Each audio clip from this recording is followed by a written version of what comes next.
মহিলারা কবে 3,000 টাকা করে ভাতা পাবেন? এই প্রশ্নটা স্বাভাবিকভাবে মাথায় আসতে পারে। কারণ আপনারা জানেন যে বিজেপি সরকার গঠন হওয়ার আগে প্রতিশ্রুতি দিয়েছিল যে যে সমস্ত মহিলারা লক্ষ্মীর ভান্ডারের টাকা পাচ্ছেন তারা এবার মানে বিজেপি সরকার ক্ষমতায় আসার পরে আপনারা সেই টাকা 3,000 টাকা করে পাবেন এবং সেই প্রকল্পের নাম দেওয়া হবে অন্নপূর্ণা ভান্ডার বা মাতৃশক্তি ভরসা কার্ড। সেই লক্ষ্মীর ভান্ডারের নামটা চেঞ্জ করেই এটা হবে। এখন প্রশ্ন, বিজেপি সরকার তো হয়ে গেছে, তাহলে সেই টাকা আপনারা কবে পাবেন? এই প্রশ্ন যদি সমস্ত মহিলাদের এসে থাকে, আজকের ভিডিওটি আপনাদের জন্য। কারণ আজকের ভিডিওতে আমি আপনাদেরকে সেই সমস্ত তথ্যগুলো দেব যেখানে আপনারা জানতে পারবেন কবে আপনার টাকা ঢুকবে এবং তার জন্য কি কি করতে হবে।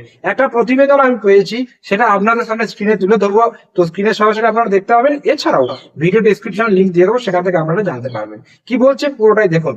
যে প্রতি মাসে 3,000 টাকা কবে শুরু হচ্ছে মাতৃশক্তি ভরসা কার্ড, জানুন আবেদন প্রক্রিয়া কি বলছে। আপনাদেরকে একটা জিনিস ক্লিয়ার করি যে মাতৃশক্তি ভরসা কার্ড, অন্নপূর্ণা ভান্ডার একই স্কিম, দুটো দুরকম নাম, স্কিমটা একই, ঠিক আছে। এখানে কি বলছে দেখুন, নতুন সরকার ক্ষমতায় আসার পরেই রাজ্যের মহিলাদের মনে একটাই প্রশ্ন, সরকারের দেওয়া প্রতিশ্রুতি অনুযায়ী মাতৃশক্তি ভরসা কার্ড প্রকল্প কবে শুরু হবে আর কবে থেকেই বা প্রতি মাসে 3,000 টাকা করে আর্থিক সহায়তা মিলবে। সব থেকে বড় ব্যাপার, আবেদন করতে কি কি যোগ্যতা লাগবে, কিভাবে আবেদন করবেন, সবটাই জানবেন এই প্রতিবেদনে। কি বলছে দেখুন, বিগত 15 বছরের শাসক দল তৃণমূল কংগ্রেস সরকারের চালানো লক্ষ্মীর ভান্ডারের বিকল্পে অর্থাৎ প্রকল্পের বিকল্প এই প্রকল্প, যেখানে আপনাকে 1,500 টাকার বদলে 3,000 টাকা দেওয়া হবে। তবে লক্ষ্মীর ভান্ডারের সামাজিক শ্রেণীর ভিত্তিতে মাসিক আর্থিক সহায়তা দেওয়া হতো, সেখানে মাতৃশক্তি ভরসা কার্ডে প্রতিটি মহিলা 3,000 টাকা করে সহায়তা পাবেন, অর্থাৎ প্রত্যেক বছর হচ্ছে 6,000 মানে 36,000 টাকা।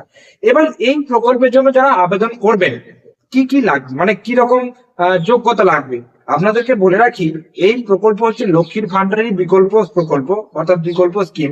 তাই এই প্রকল্পে আবেদন করার জন্য লক্ষ্মীর ভান্ডারে যেরকম অ্যাপ্লাই করেছিলেন, যেরকম যোগ্যতা লাগতো, সেই একই রকম লাগবে কম বেশি। কি বলছে দেখুন, এখানে একটা জিনিস ক্লিয়ার করে দিতে চাই আপনাদের জন্য, এই যে অন্নপূর্ণা ভান্ডার, এটা কিন্তু এখন অফিসিয়ালি অর্থাৎ সরকারের তরফ থেকে অফিসিয়ালি ঘোষণা করা হয়নি। তাই এই প্রকল্পের টাকা কবে ঢুকবে এটা এই মুহূর্তে সঠিকটা বলা সম্ভব না। কেন কি, এই তো দুদিন হলো সরকার গঠন হয়েছে। এবার সমস্ত কিছু ক্লিয়ার করতে, সমস্ত কিছু ঠিকঠাক করতে, তারপরে ধরুন ঘোষণা করবে, একটু টাইম লাগবে। ততদিন কিন্তু আপনারা যেমন লক্ষ্মীর ভান্ডার পেয়ে যাচ্ছেন টাকা, টাকা পেয়ে যাবেন, টাকা কিন্তু আটকাবে না। স্কিমের টাকা যেমন পেয়ে যাচ্ছেন সেই টাকা পেয়ে যাবেন। যদি এই স্কিমগুলো যখন চালু হবে তখন হয়তো ভেরিফিকেশনের জন্য আপনাকে ডাকতে পারে, মানে ডকুমেন্ট দিতে হতে পারে। কিন্তু যেটা সূত্র মারফত খবর, যে লক্ষ্মীর ভান্ডারে যারা আবেদন করেছেন তাদের নতুন করে আর অন্নপূর্ণা ভান্ডারের জন্য আবেদন করার দরকার নেই, তাদের অটোমেটিক ওই লক্ষ্মীর ভান্ডারে অন্নপূর্ণা ভান্ডার হয়ে যাবে। তার জন্য এখানে কি কি যোগ্যতা দেখুন, যে আবেদনকারী মহিলাকে অবশ্যই পশ্চিমবঙ্গের স্থায়ী বাসিন্দা হতে হবে, পশ্চিমবঙ্গবাসীদের বয়স হতে হবে 21 বছর বা তার বেশি।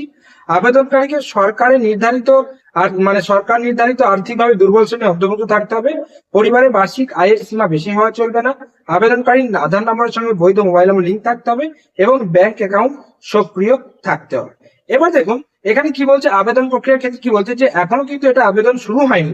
তবে লক্ষ্মীর ভান্ডার প্রকল্পে যারা ভাতা পেতেন তাদের সরাসরি সেই অ্যাকাউন্টে এই প্রকল্পের টাকা হবে কিনা সে বিষয়ে এখনো নতুন সরকার তরফ থেকে কিছু জানানো হয়নি। তবে এও শোনা যাচ্ছে যে এই স্কিম চালু হওয়ার পর হয়তো যোগ্য মহিলাদেরকে আবারও সরকারি ক্যাম্প, অনলাইন পোর্টাল বা স্থানীয় প্রশাসনিক অফিসে গিয়ে নতুন করে আবেদনের জন্য লাইন দিতে হবে বা জমা করতে হবে। এগুলো সব সূত্র মারফত খবর, সঠিকটা কি সেটা যতক্ষণ না সরকার ঘোষণা করবে আপনি জানতে পারবেন না। কারণ সূত্র মারফত যতটুকু খবর আমি জানতে পেরেছি সেটা হচ্ছে, আপনারা যারা লক্ষ্মী ভান্ডারের জন্য আবেদন করেছিলেন সেই অ্যাকাউন্টেই টাকা ঢুকবে, মানে নতুন করে আপনার যদি আবেদন করার দরকার নেই। সেইখানে যারা আবেদন করেছিলেন তাদেরই ভেরিফিকেশন করা হবে এবং যারা যোগ্য বলে বিবেচিত হবে তাদের অ্যাকাউন্টে কিন্তু ডাইরেক্ট ডিবিটি ট্রান্সফারের মাধ্যমে, ডাইরেক্ট বেনিফিট ট্রান্সফারের মাধ্যমে আপনাদের অ্যাকাউন্টে টাকা ঢুকবে। তাই এটা মাথায় রাখবেন, আপনাদের আধার কার্ডে যে ব্যাংক অ্যাকাউন্টটা ম্যাপিং আছে সেই অ্যাকাউন্টেই টাকা ঢুকবে। অনেকে বলছে আমার যুবসাথী টাকা ঢুকলে, এই প্রকল্পের টাকা ঢুকলে। আপনারা আগে আপনার আধারটা চেক করুন, আপনার আধার কার্ডে কোন ব্যাংক অ্যাকাউন্টে ম্যাপিং আছে দেখুন, কোন ব্যাংক অ্যাকাউন্টের সাথে ডিবিটি লিঙ্ক আছে সেটা দেখুন, সেই ব্যাংক অ্যাকাউন্টে কিন্তু এখন টাকাগুলো যাবে। কারণ এখন ডাইরেক্ট ট্রান্সফার হচ্ছে, ডাইরেক্ট বেনিফিট ট্রান্সফারের মাধ্যমে টাকা পাঠানো হচ্ছে। তাই এগুলো আগে কিন্তু দেখে নেবে। তো আজকের এই ভিডিওটা কেমন লাগলো অবশ্যই কমেন্ট করে জানাবেন। যদি ভালো লেগে থাকে এবং একটু হলে আশার আলো জেগে থেকে থাকে অবশ্যই কিন্তু ভিডিওটা একটা লাইক করবেন। কোন রকম প্রশ্ন বা মতামত থাকলে কমেন্ট তো করতেই পারেন। এবং আমরা অনুরোধ করবো আমাদের এই চ্যানেলটাকে সাবস্ক্রাইব করে রাখতে পারেন। কারণ আমরা এই ভিডিও মানে এই চ্যানেলে বিভিন্ন রকম ব্যাংকের ভিডিও, ব্যাংকিং এবং ফাইন্যান্স রিলেটেড ভিডিও, বিভিন্ন রকম সরকারি কোনো রকম প্রকল্প বা কোনো কিছু যখন আপডেট আসে সেগুলো ভিডিও আপনাদেরকে দেওয়ার চেষ্টা করি। কোনো রকম ইনফরমেশন যদি আমি পেয়ে থাকি, কোনো রকম তথ্য যেটা আপনাদের কাজে লাগবে, গুরুত্বপূর্ণ ডকুমেন্ট হতে পারে, হ্যাঁ, কোনো রকম চাকরির মানে বিজ্ঞপ্তি হতে পারে, সমস্ত কিছু এই চ্যানেলে আপলোড করার চেষ্টা করে থাকে। তাই আমাদের চ্যানেলে আপনারা মানে আমার চ্যানেলটাকে আপনারা সাবস্ক্রাইব করে রাখতেই পারেন। আজকের ভিডিও পর্যন্তই, দেখা হচ্ছে পরের কোনো ভিডিওতে। ততক্ষণ পর্যন্ত প্রত্যেকে সুস্থ থাকবেন, ভালো থাকবেন।